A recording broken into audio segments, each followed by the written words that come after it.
want to produce, say a travel bag. First it starts with the concept. You say exactly how you'd want your travel bag to look. So it starts with making of the pattern.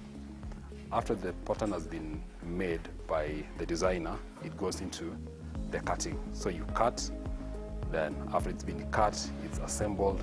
After it's been assembled, it's stitched. So it's a back and forth stitching, and so you assemble, you stitch, then you finish.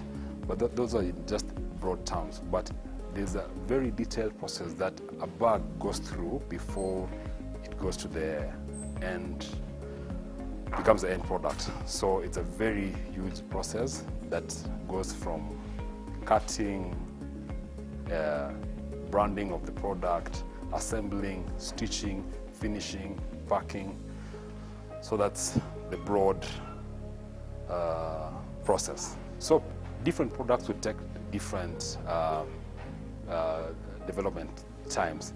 For instance, if you're making a very simple product, call it a wallet, a small wallet, and you're making a travel bag, of course the time that you spend to do each is different.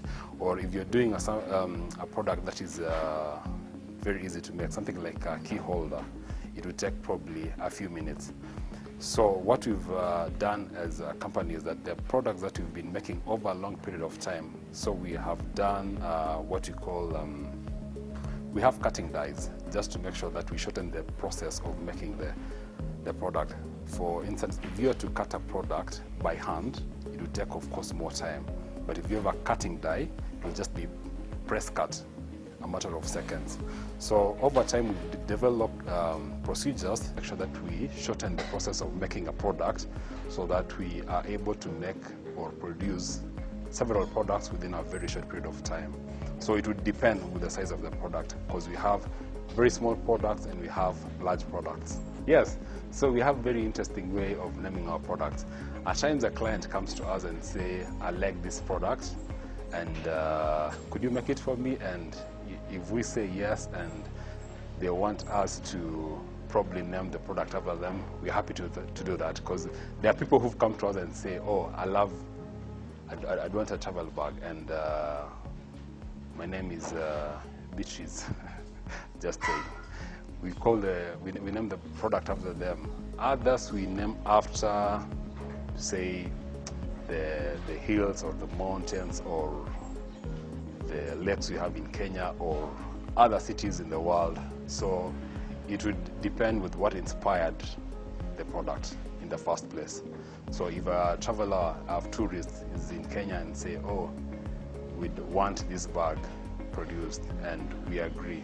For instance, someone comes saying, I have this order, or a laptop bag, and I want X number of products.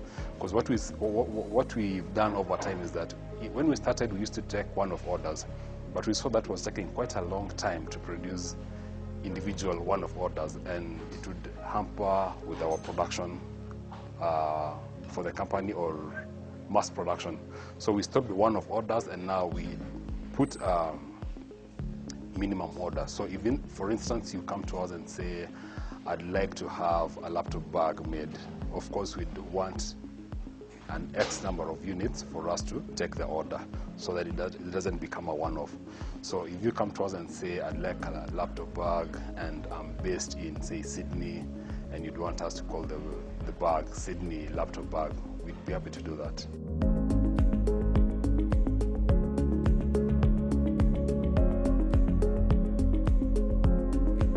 So our product range is quite diverse. I'd say at the moment we have well over 400 SKUs. That means different types of styles of bags, designs. So at the moment, our, I'd say, cheapest product is 300 shillings, and our most expensive product is 120,000 Kenya shillings. So that is the range.